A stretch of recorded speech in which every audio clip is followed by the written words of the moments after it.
From the low desert in beautiful Tempe, Arizona, this is Politics in the Past with Robert Ferguson, brought to you by the Center for American Institutions.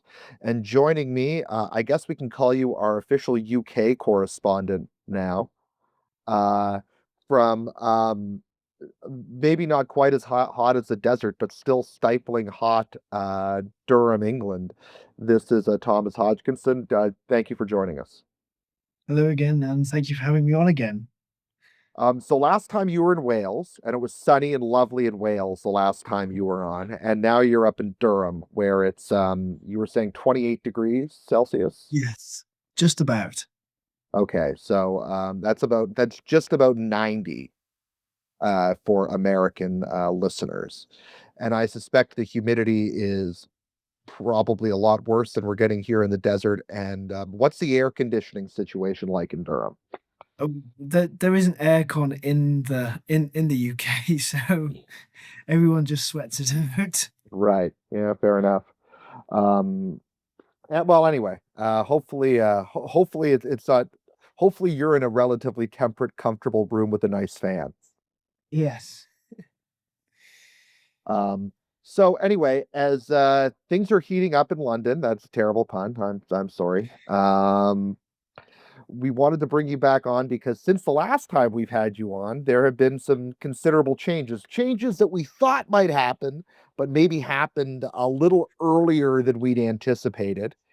And although I think generally the schedule that you gave was that you sort of thought that Starmer would be out sometime in the fall.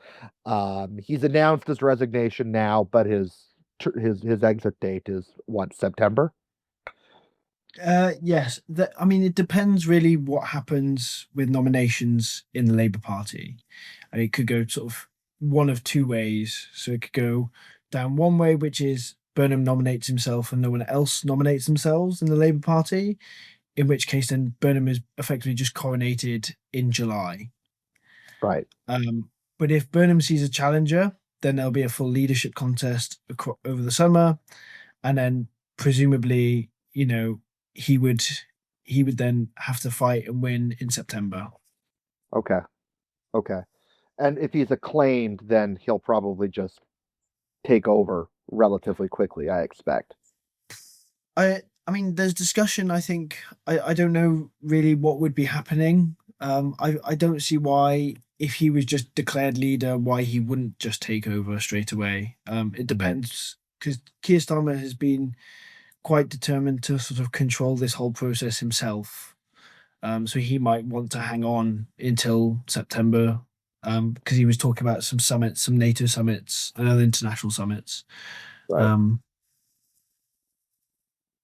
Right. No, that makes sense. That makes sense. And I understand, wanting to, when you're the prime minister in this situation, kind of wanting a bit of a farewell tour yourself at G7s and NATO summits and that kind of thing. And it is tough if you're the new prime minister coming in right away and being forced into a challenging summit, especially in the case of Burnham, where it's not like he was foreign secretary or home secretary. He's coming from outside the cabinet.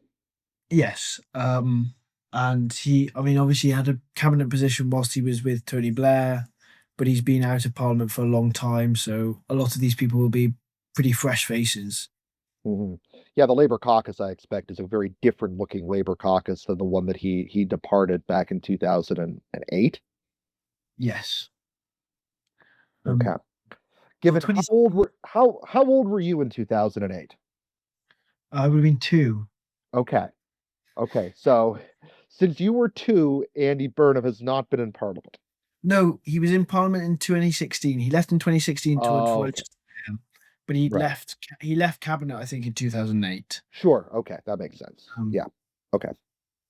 All right. So let's talk a little bit more about Burnham. We did a little bit of a whip around last time talking about the various potential replacements for Starmer, but but at this point, all the energy, all the attention is on Burnham.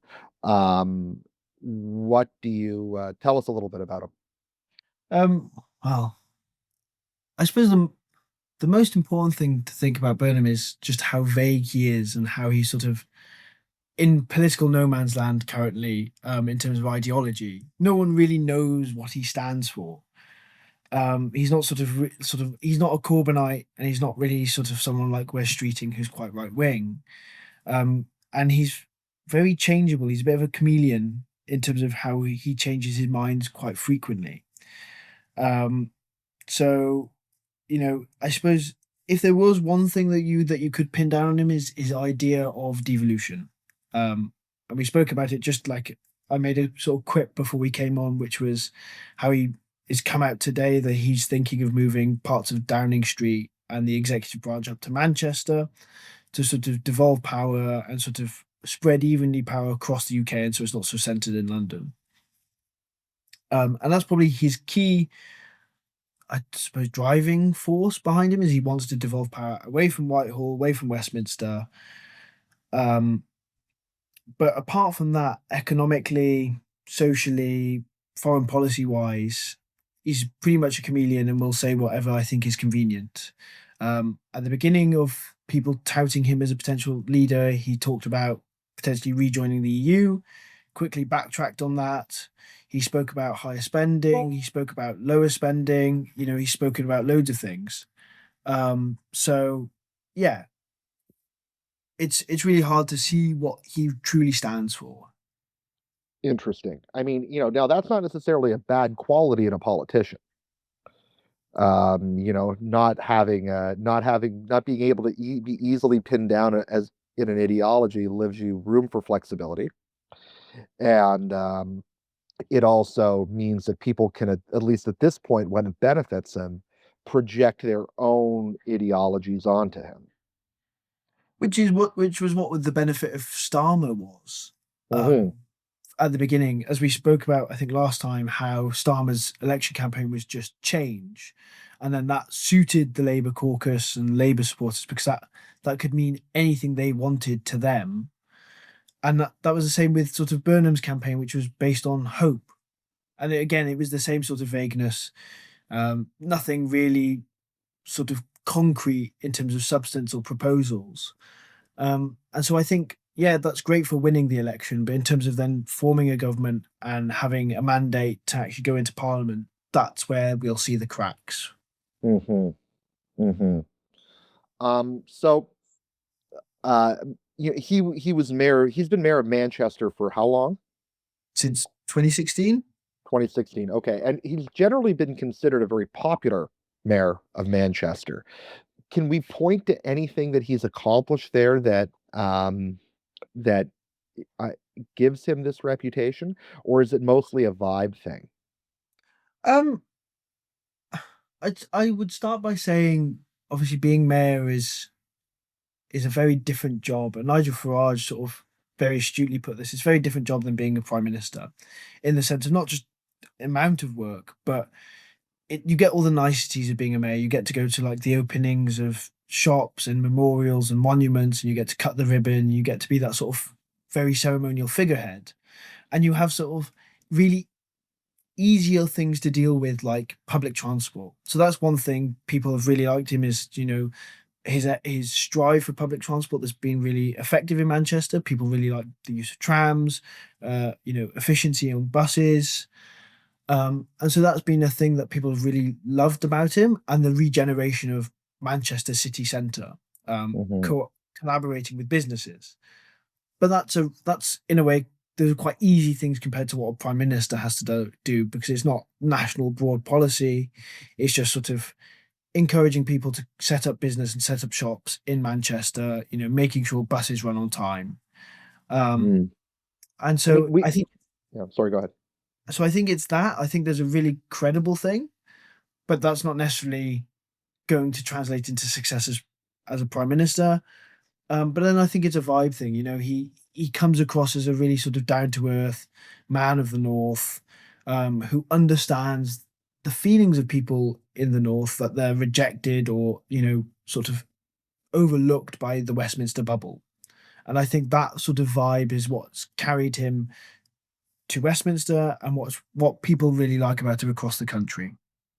Fair enough. I mean, the way you're describing him, very different people, I guess, but he sounds like Boris Johnson.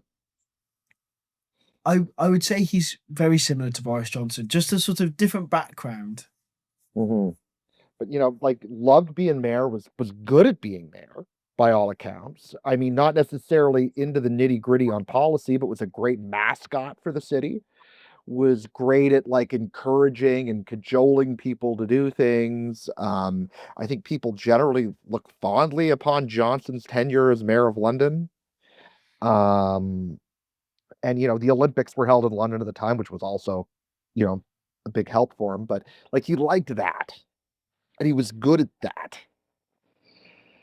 And, people, I think, hard to call Johnson a man of the people, given that he'd gone to Eton, but and his own, sort of aristocratic career or background. But he also, he rode his bike. He kind of had the disheveled hair thing going on, and he kind of had this sort of like not quite man of the people, but eccentric of the people or something like that going for him.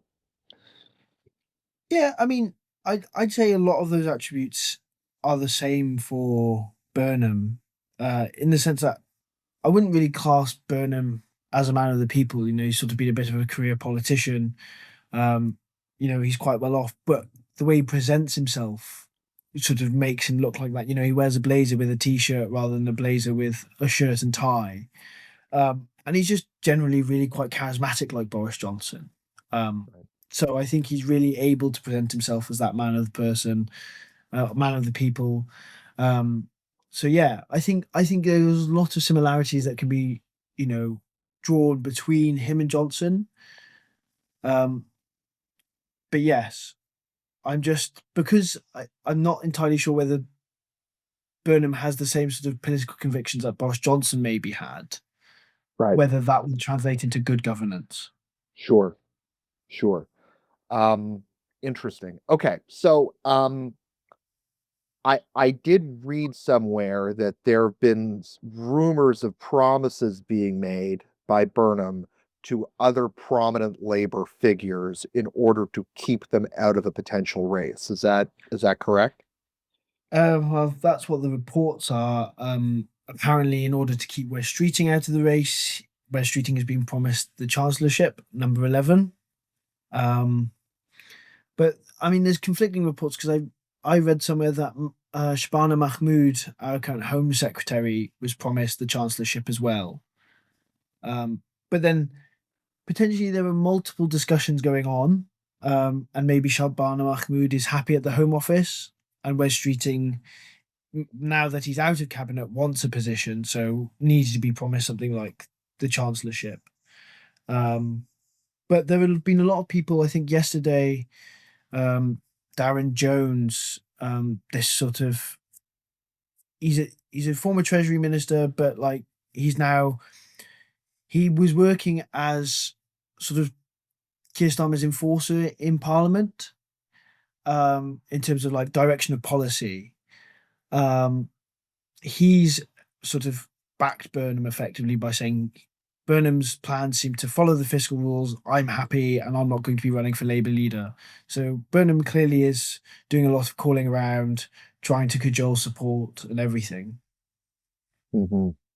Well, I mean, I think that's the goal, right? To make it look like a fait accompli as much as you possibly can, so that Yes. nobody, and so that way he doesn't have to spend the summer campaigning.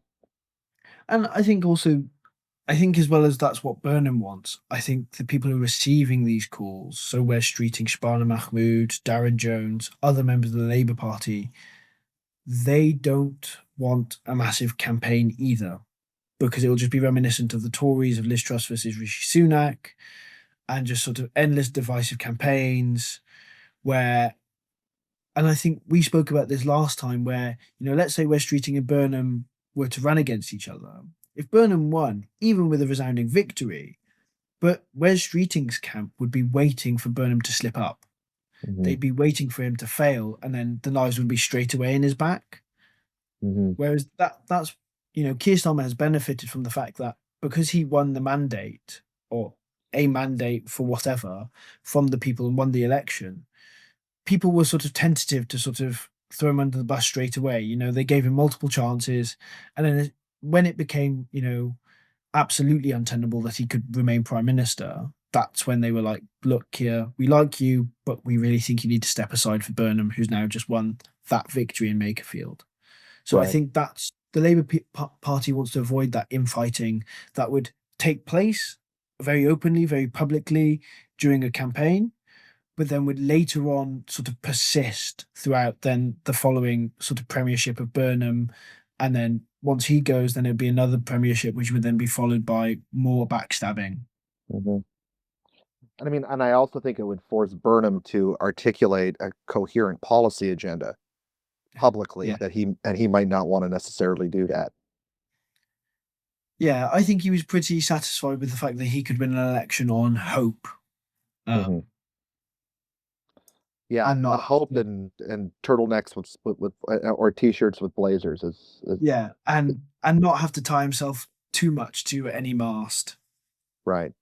Right. And I mean that's the thing is that I think that the Labor Party, and we talked about this last time, is divided. There's a lot of factions and there's a lot of very ideological factions. And so the moment you start publicly proclaiming a policy agenda, you are by necessity showing which factions are in and which factions are out. Yeah.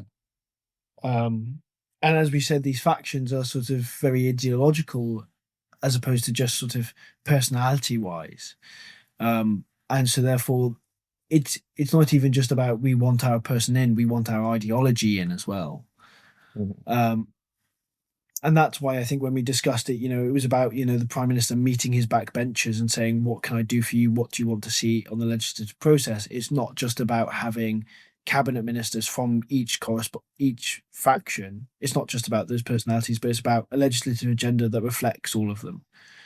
And I think that's something Burnham, as he appears to be sort of quite a, charismatic, a cheerful person, can achieve. He can achieve that sort of balance of speaking with those factions. And you saw it when he entered Parliament again since for the first time since 2016. His reception was quite warm, even from the opposition benches. People remember him. He clearly, people remember his face, and so I think he'll be better than Starmer at that point. Yeah. Yeah, that's I mean, you're right. For those who didn't watch the news coverage, the way that, like, his train from Manchester was followed all the way down to London. I mean, honestly, it looked like the joke that I saw is it looked like the Prigozhin March from, 2023, when Prigozhin when people were following the Wagner Group as they were getting closer and closer to Moscow, and that's how it sort of seemed as they were following Burnham's train. And then they all the way through to his walking into the House of Commons, which Yeah, he said he showed, there was some jocularity and, yeah, showing his charismatic side, I thought.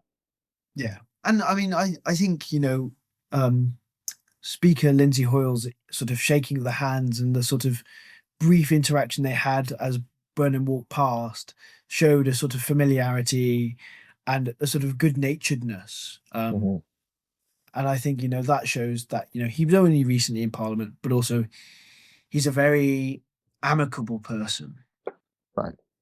And it's a welcome back Yeah. as well. We always knew you'd come home, Andy. Yeah. Welcome back.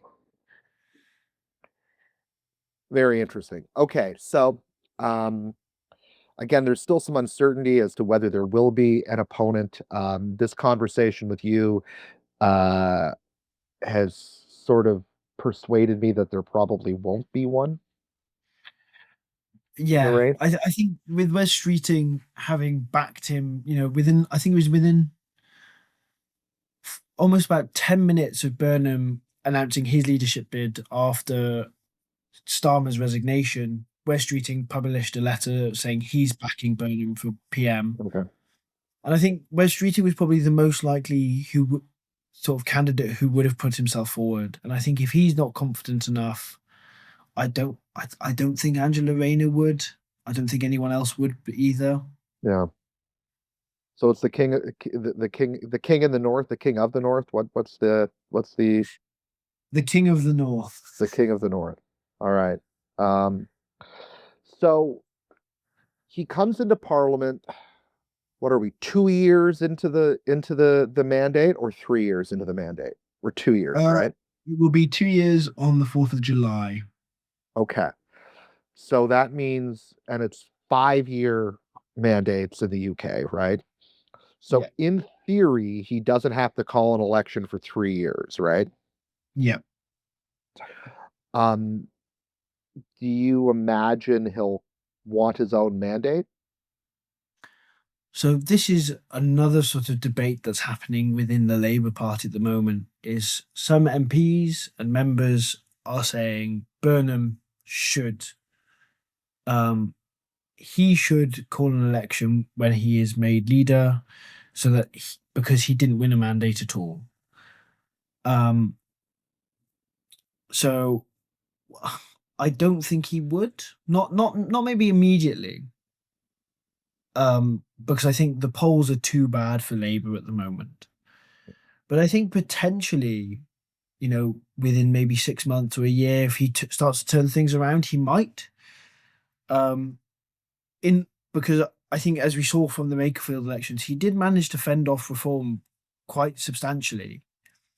Um, and he was of a certain character that meant that, the Lib Dems and Greens were willing to tactically vote to back him and therefore Labour, to prevent reform. And, things aren't looking good on the right.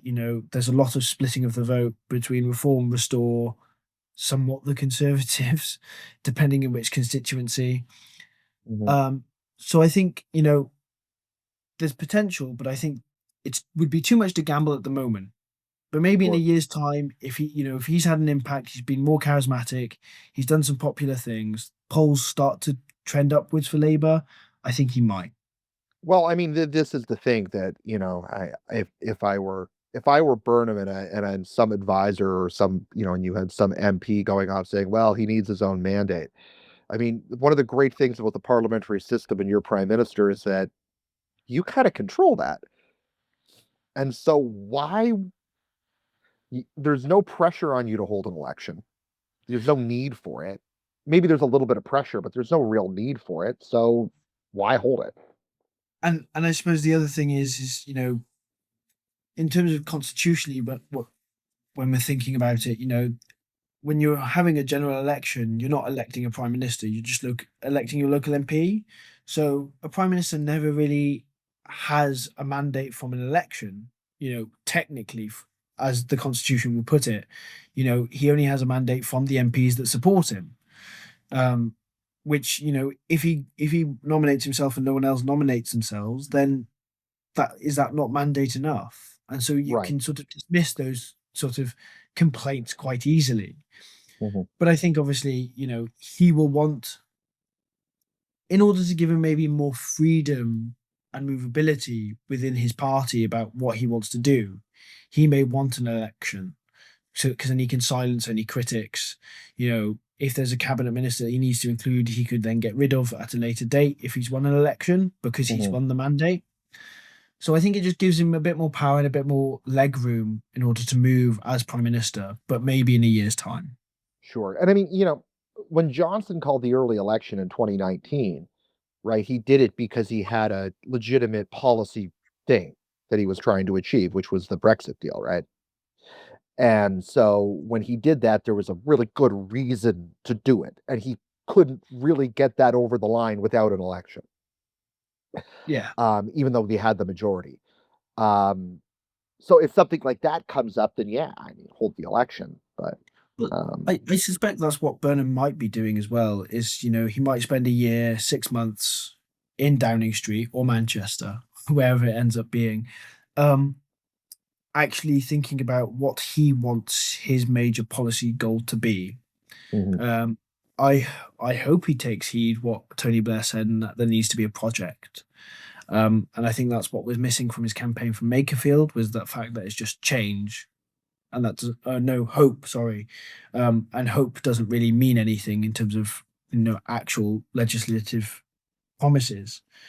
So I hope that he will take the first year to sort of actually get back into the swing of Westminster life, Parliament, Whitehall, and see what he wants and what he thinks needs to be done. And then he might go, right, we've started work on it. We've seen an uptick in the polls. Economy steadily improving, migration slowly going down. The right is currently divided between three different parties. The left are more willing to support me to stop the right winning. So therefore, I can call an election, win a mandate, and be secure. Mhm. Interesting. Very interesting.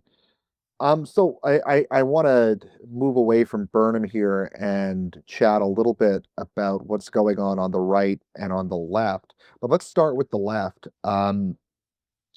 We saw in the council elections that although the Green Party maybe didn't do as well as they hoped to do, they still did fantastically well from a historical perspective. Um, is Is Andy Burnham, do you think, better suited to defend off a challenge from on their left flank from the Greens than, say, Keir Starmer was? Um, I think so because he has that sort of down to earth, charismatic, sort of man of the people look to him. Whereas Keir Starmer was that sort of, technocratic lawyer who always wore a tie and wasn't, he was still establishment. And so nothing revolutionary was going to happen. And even though people maybe don't, because I'd say, Burnham's probably centre left and he wouldn't probably be as radical as maybe Angela Rayner. But I think, it's more his appeal would appeal to some people who maybe felt disenfranchised by Labour and by that sort of quite establishment-esque image of Starmer. Um, and I think his sort of maybe his focus on devolution may also attract some of those people as well. Um, but it's sort of hard to say, um, you know, whether it will be more Andy Burnham winning over the left or the left surrendering to Andy Burnham to prevent reform victories. Okay.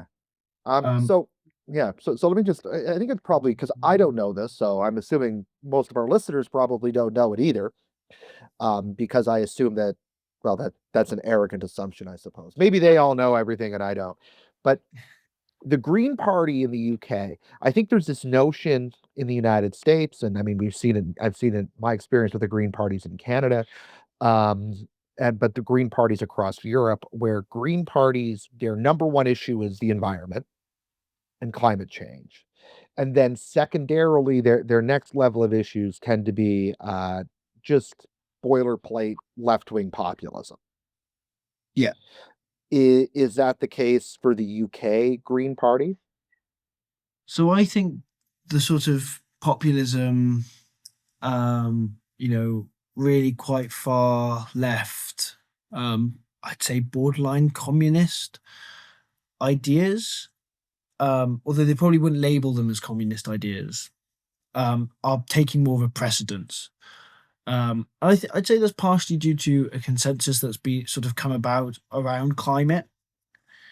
Um, but I'd say they view their economic and social policies as a means to an end to solve the climate crisis. So that, a complete sort of state running of the economy will help them, solve the climate crisis, solve carbon emissions, because you're not having greedy, capitalist companies wanting to make money at any cost, even the cost of the environment. Mhm. So I think the environment has taken a step back in terms of messaging, but is still central to their plans effectively. That's interesting. That's really interesting. I like how you put that, that it's sort of taken a step back because yeah, we've seen that again on the radical left, the environment is still there, but it is not front and center like it was 5 or 6 years ago. I'll give you an example. In 2019, when I first moved to the United States, in Athens, Georgia, which was a college town, they're right outside campus every Friday. They were still doing climate strikes, right? The Greta Thunberg climate climate strike thing, and there'd be a few old hippies there and hundreds of young students. Coming out of COVID, it was just the old hippies. The students were gone. And even if you take a look at like Greta Thunberg, she doesn't do climate anymore, she does Palestine. Yeah. And is Palestine where a lot of the emphasis of the messaging is of the UK Green Party? Um, so I think central to all of it is the establishment. And this is where I think it's really interesting when then you look at the right as well, because it's both just a feeling that the establishment has failed. And so it's, the establishment on Israel has failed because it supports, what they would call a terrorist, murderous, genocidal state, Israel. And therefore there's a need to support Palestine. Um, and then, so yeah, so Palestine's taken a really big role recently, um, especially because Starmer was sort of forced to nail his colours to the mast. Um, where the UK formally recognised the state of Palestine, but also, still talks to Israel and is very open with them, and is very open about how we recognise the right of the state of Israel to exist. Um, and with sort of growing, it's sort of like the reverse of anti-immigration is pro-Palestinian. Um, and so, in order to emphasize that you're not anti-immigration, you need to be more pro-Palestinian. Um, and and then you've then got the greater Muslim cohort, which is a growing demographic within the UK.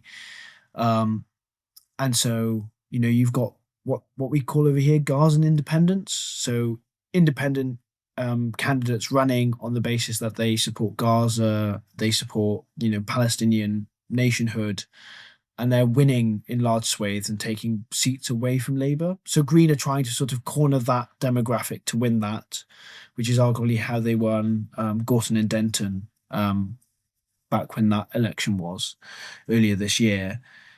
So Palestine is very key and central because it's such a popular sort of discussion at the moment. And it's a really big dividing line, I think. Interesting. So, um, I this is purely trivia and of my own, and my own interest. This sort of seems like the perfect time for Jeremy Corbyn on the radical left, doesn't it? Um, it would do, but I think the radical left is trying to battle this idea of being pro-Palestine but not being anti-Semitic. Mhm. Because I think they realise that obviously that is a really credible claim of the right, is that, not necessarily by virtue of being pro-Palestinian, but usually those two things come in pairs, is that if you're pro-Palestinian, you tend to be anti-Semitic. I'm not saying that's, they're mutually inclusive and that they are definitely, synonymous, but that tends to sort of happen. And I think Jeremy Corbyn is far too marred with the brush of anti-Semitism, or his failure to tackle it when it was in the Labour Party. That I think he's too toxic of a face to sort of lead that radical left movement again. And I mean, I think he tried to get back on top of it with the new sort of left wing party that they tried to form, which is Your Party with Zara Sultana. But that sort of fell apart through infighting and who was going to be the face of it. Um, and I think, this is something that the Green Party is really struggling with, is a lot of their candidates for councils. I think their candidate who was running in Makerfield had to quit a couple of hours after he announced his candidacy because of some anti-Semitic posts he made. And they're really tackling with this. And I wouldn't say the Green Party is anti-Semitic, but I think they need to do more to tackle anti-Semitism within the party. And I think this is a really contentious issue, and that's why Jeremy Corbyn would never be invited by the radical left, because it would be too toxic to it. The right wing media could instantly go, this is a person who was high profile, who had plenty of opportunities to distance himself. there's no excuse. Whereas Zach Polanski and the Green Party, new party, they can say, look, we're working on the vetting system, we're trying to fix it. There will be people who get through the cracks. That wasn't the same excuse for Jeremy Corbyn. Interesting. Very interesting. Okay, so that's the left, and so whether Burnham will be able to fend off, Burnham might buy Labour some time in fending off the left anyway. Um, just by so actually, let me go. How does devolution fit into that? Um, I suppose it's also partially fending off the other leftist movements like the SNP Mm, and Plaid Cymru in Wales. Um, it's about sort of saying Westminster is listening to you. Again, it's about being that anti-establishment purely in the sense of anti-Westminster bubble, centralization, and saying we want the people to have a greater say. And I think that's sort of a vaguely left-wing movement within the UK. I don't think it has to be left-wing. I think plenty of right-wing people and conservatives can have that viewpoint because it may just be more effective.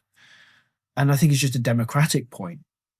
But I think, that's attracting some people on the left who maybe felt disenfranchised by the establishment of Labour, which they see as too similar to the Conservatives.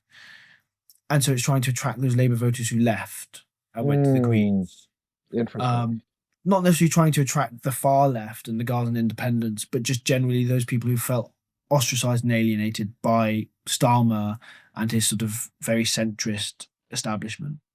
Interesting. Yeah, I mean, I think that's a very good way of putting it. It's the low hanging fruit that the trying to recreate, or regalvanize support in the red wall, and then trying to recover support in Wales and recover support in Scotland. If you do that, you can afford to lose the occasional urban English constituency to the far left. Yeah. Okay, interesting. Which means, and that's really interesting because that means that the center of politics with Andy Burnham as prime minister is going to move out of London. Yes. Um, Obviously, in terms of constituencies that they will be fighting for, would be not in London, and more power would be taken out of London as well. Right. Yeah, I was going to say administrative power is one thing, but I just mean the center of political contest is going to be taken out of London. And so, okay, so what does that mean for the right? If, um, you know, there are now three, other than the Conservatives, there's Restore and Reform. Now, I don't think we talked much about the Reform Restore split on the last episode. Are you able to talk about that a little? Be able to talk about that? Yeah, I mean, I suppose we didn't talk about it much because they were really new. They're only a handful of months old currently, and no one really quite saw how much support they'd get on a broader national scale. So their leader, Rupert Lowe, is their only MP, and he's based in Great Yarmouth, which is sort of south east England. And he's got a really solid sort of base of support there. It's sort of coastal town. Really feel again, it's that sense of it feels rejected by the Westminster bubble and urban centres. And I'll come back onto that and how that sort of links, how this sort of dichotomy, but also similarity between the radical left and then the right as well. Um, and so Restore, they're much more bombastic in their ideas for immigration. I think Rupert Lowe has said it was either if we need to kick out millions, or he may have even said if we need to kick out tens of millions, we will kick tens of millions out. It may have been millions, not tens.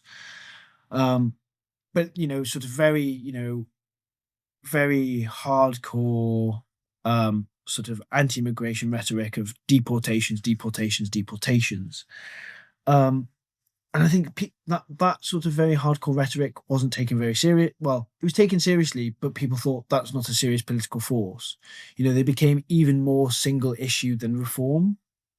Reform sort of started off as sort of very anti-immigration, but then became more broadly anti-establishment, and Restore became just purely anti-immigration. As this is the answer to all our problems. Um, and so people didn't think this could have like a broad appeal across the country. But as we saw in Makerfield, they came third. Um, you know, Labour won by 24,000 votes, Reform by 15,000. Reform then got 15,000 votes. Restore then got 3,000 votes. Then the next biggest party were the Conservatives with 900 votes. Um, so Restore obviously received quite a lot of support. Um, for a party that's not even a year old. When you consider how much support Reform got, initially, they were doing bits and pieces here and there, but they were nowhere near, this level of sort of attraction. And I suppose the split, the split has come from. So Rupert Lowe left Reform. He was originally in Reform, but a personality difference meant that Nigel Farage kicked Rupert Lowe out. But Rupert Lowe was still an MP, so set up his own party. And people are attracted to Restore, as I've heard from multiple interviews, is they feel Nigel Farage and Reform, especially with the letting in of former Tories like Robert Jenrick and Suella Braverman, is too establishment. So you've got an anti-establishment party, and then you've got a more anti-establishment party that thinks the anti-establishment party is too establishment. Um, and they think that what Nigel Farage is promising may be great, but he'll never do it because he's Mhm. just like all the other politicians, like Boris Johnson, who promised sovereignty, pride back in Britain, but then never actually accomplished it and Right. betrayed the people. I mean, the way that I've seen the difference, and I mean, you would know a lot better than I do, but that, for instance, on immigration, reform's perspective is like no more in, and whereas restore is millions out. Yeah. And so Um, that's a pretty significant policy difference. yeah. Um, I'd say that's probably, I would say Restore is still pretty much single issue. Mhm. I wouldn't say they've really branched out, partially because they've only got one MP. Um, they haven't really branched out and gone, you know, like Reform has and talked about civil service reform, tax reform, education reform. They've really only been sticking to the immigration talking point, Right. and that is about deportations. Mhm. Well, reform's trying to position itself as an alternative to the conservatives, right?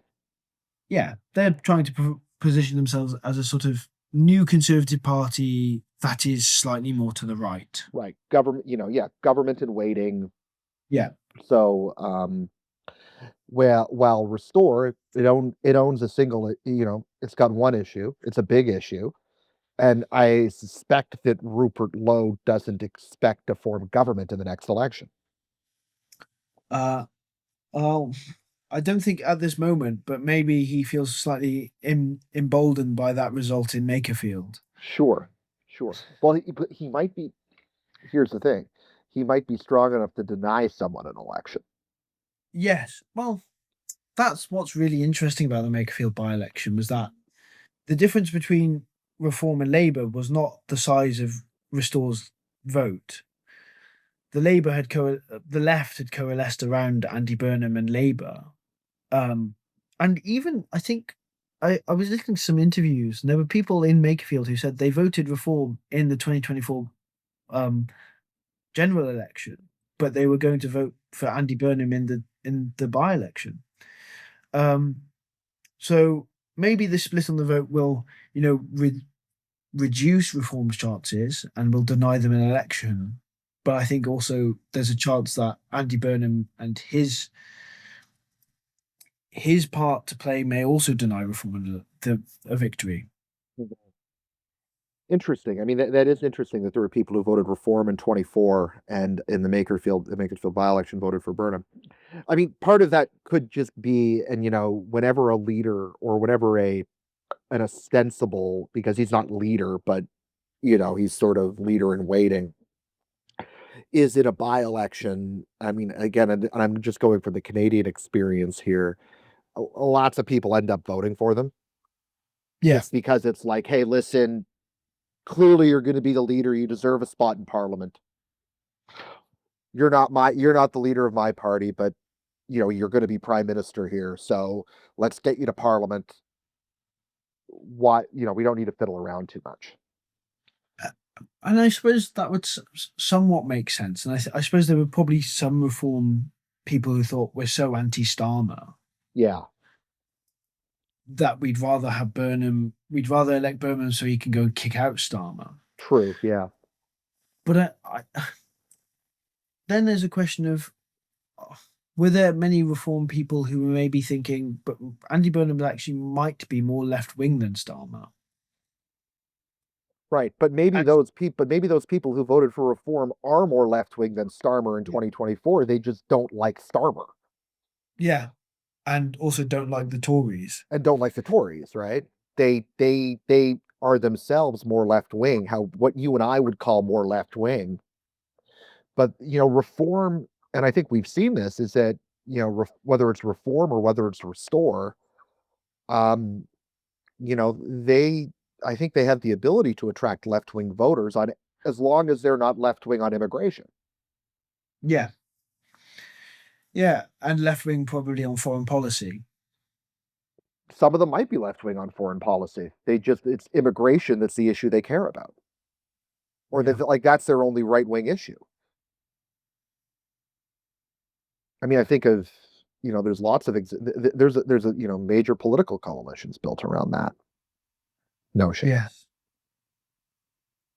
And I want anyway. I mean, I'm speculating here, as I am wont to do. That is my privilege. I get to speculate now and again. Um, okay.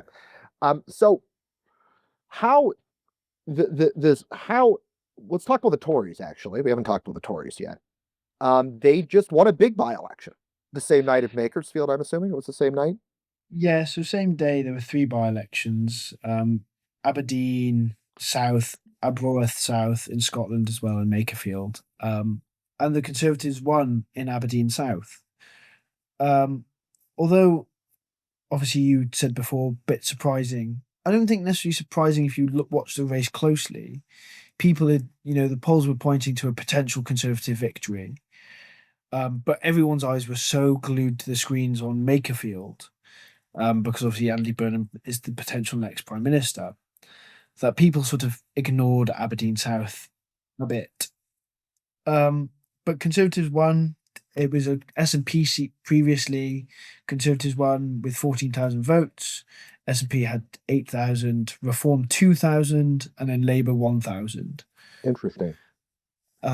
So quite a healthy majority of 6,000 votes for the Conservatives. Not sort of, a particularly close election there. Um, and so that's a good sign for Kemi Badenoch and the Conservative Party. We're not a dead party. The Conservatives are a party that can come back where it needs to be.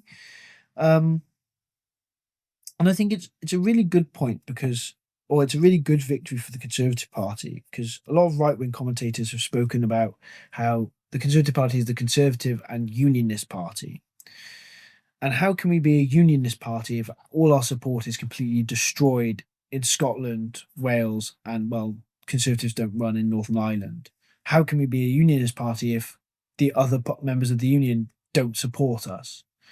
And so I think that that's really good that, we've won, first of all, a by-election for, Parliament, not just a council seat. Reform came third, but it was in Scotland where we've been sort of ruled out of really winning at all in Scotland ever. And it shows that, our campaigning, if it's correct, Kemi Badenoch's leadership has been good because it's been on the money, it shows a path back to victory generally, but probably more so in the near future, limited victory. Yeah, I mean, I think, can you talk a little bit about Aberdeen? So Aberdeen is um, the sort of the east coast of Scotland, um, northeast coast, um, and so there was quite a lot of jobs coming from North Sea oil, um, and so which the Labour Party have recently, um, said we're not going to be mining the oil from North Sea oil, which is a major oil reserve for us in the North Sea, largely untapped, but is currently being mined by the Norwegians. Um, and so, you know, there are multiple facets to that point. Energy costs are going up, jobs going down from that point.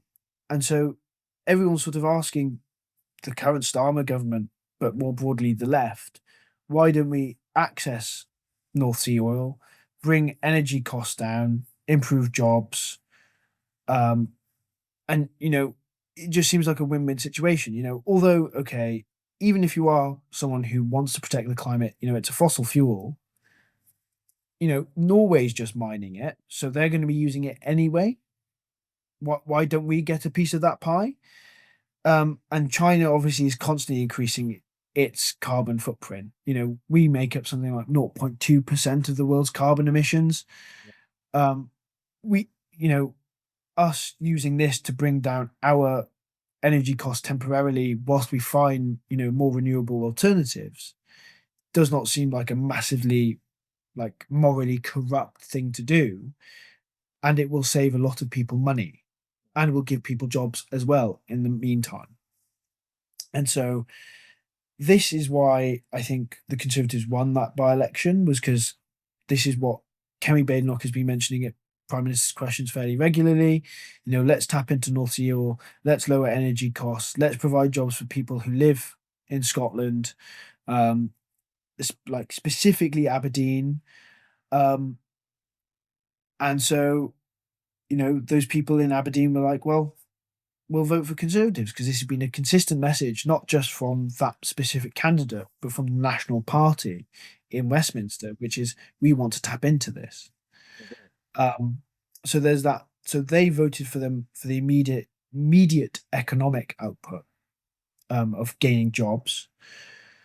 But I think also we've seen a lot of crisis hitting the SNP fairly recently with Nicola Sturgeon and her former husband's embezzlement claims, which are quite funny. Yeah. Yeah, maybe you could talk a little bit more about that. Yeah, so Nicola Sturgeon, former leader of the SNP and former First Minister of Scotland, she was married to a man called Peter Murrell. Um, and a lot of money that was donated to the SNP in an effort for elections and the Leave referendum went missing. Quite notably went on something like £100,000 motorhome, which Nicola Sturgeon had no idea he bought, um, even though it was parked outside her house. She had no idea that this was bought. £19,000 on pens. And so you listen to some of the police interview recordings, and they're like, what? Why did you spend £19,000 on pens? Who needs that many pens or that good pens?" Um, and so I think it's that scandal of, I mean, first of all, it's very serious. It's embezzlement of people's money being donated to the S&P for this particular purpose. But it's the sense of it, one rule for them and another rule for the rest of us. And that sense Right. that, politicians are always constantly getting cream of the cake. And they live the high life, off other people's backs. Right. I mean, Scotland's not a wealthy place, right? No, not So, particularly. yeah. So this is actually, so this is very interesting then. So what you're seeing is, again, just back to this point about how politics, the center of politics or the battleground of politics seems to be moving outside of London, where you have the Tories who are insisting on this, economic development through natural resources, bringing down home cost, bringing down the price of things through, again, economic development. Um, and again, that's economic development that's not going to be happening in London, though some of it will be, but primarily outside places like Scotland and Wales. You have you've got Restore speaking to the concerns of, I think, the of an England that is feels left behind by the London bubble. You've got um, you've got Reform, who's taking the anti-establishment concerns of the rest of the country and trying to channel them into a governing coalition against London. And now you have Andy Burnham from Manchester, who's trying to devolve and move power. So there seems to be broad agreement across all of the parties that power has to leave London. Yes. And I think it speaks to what some people are talking about currently in the UK is this shift from like a shift of a divide. What used to be sort of a north-south divide, the north felt very jealous of the south, and they looked to them and went, you know, you're very rich. You've got all this money. The hard industry up in the north has been shut down. In the 1970s, 1980s, 1990s, and a lot of the economic development had happened in the south. That has now shifted from that to an urban versus rural divide. And so you have, major cities like Manchester and London, which are getting a lot of the investment, a lot of the jobs, a lot of the economic development. People, although costs is still going up, people are secure that they have jobs at least. But then you go rural and people don't have so much money. They're struggling and they just feel completely left behind because politicians have been focusing on cities as political battlegrounds. So that means that they've tried their best to keep, investment, economic development there, and therefore subsequently have ignored, the rural communities. And so you see this in like, how these different parties talk about where they're winning initially, these insurgent parties, where they're winning. And that is, Restore's winning on coastal towns, Reform's winning on coastal towns. Aberdeen South, it's a coastal city, that's where Conservatives are winning. You know, although Andy Burnham was mayor of Manchester and that was an urban centre, he went to Makerfield, which is, not necessarily rural, it's urbanised, but it's outside of the city's sort of economic zone. Mhm. And so he won there on his election campaign. And I suppose this is where maybe the Green Party won't really ever form government, is because they're focusing still on the urban centres, Yeah. but talking about the same talking points of like economic development and equality to people who sort of already have that. And so people on the outside feel sort of left out. Hmm. Well, that's interesting. So, I mean, but it also gives them open runway, where if you want to focus entirely on the urban areas and you want to focus entirely on the concerns of urbanites and economically upwardly mobile urbanites and their social concerns, it you know whereas in you know Aberdeen or places outside, places in rural Scotland, there might not be that many people talking about the Israel-Palestine issue. I'll bet you there is in London. There's a lot more people doing that in London. And so But that actually creates an opening. but I suppose it's just how much of an opening does that give them Sure. in terms of number of seats. Sure. Um, And I they have, suspect, yeah. I suspect, over the coming elections, we'll see the Greens will win pretty consistently in urban centres, as they did in Manchester in the local elections. Um, and although they didn't do as well as people had sort of speculated in London, obviously they still did win some pretty key seats in London. I think we'll see them do better in London. Interesting. Do they have any seats in Parliament? Uh, I think it's about four. Okay. Um, yeah, I mean, but there is one actually not too far away from where I live in South Wales. It's just across the border in England. Um, so Oh, it's not just, Heref, yeah, it's not just in London. It's not just in the urban no, centers. And no, it is, they do have some rural, but then they typically are very much climate orientated as opposed to sort of Palestine orientated. right, Um, at least historically. yeah, so they've got, I'm trying to find it, but it's something like three or four Okay, yeah. seats. And how many does Reform have now? After the defections. Five? Okay, okay.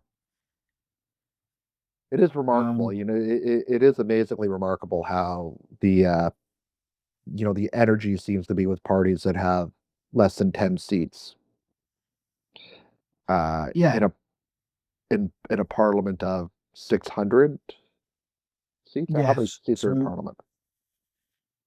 that's 665. Right. Yeah. And that's obviously fixed. 650 seats. Right. Um, and Reform has 8 seats. Reform is 8 seats. Okay. Yeah. Either way, single digits. Yes. And but I think that's because obviously what we saw in the general election in 2024 was the massive anti-conservative movement, Mhm. um, rather than it being sort of more broad. It was sort of just it was still the duopoly of Labour and Right. Conservative and Reform. It had only gotten Nigel Farage as its leader a month before. Right. Um, the Greens hadn't elected Zach Polansky yet as their leader, so we're still pretty much a sort of single issue party of Right. environmentalism. The Lib Dems, you know, did I mean they did the best they've done in a while. So I mean, Um, 72 seats. yes. So they did pretty well, but it was, a massive just anti-conservative movement. Yeah, Um, for sure.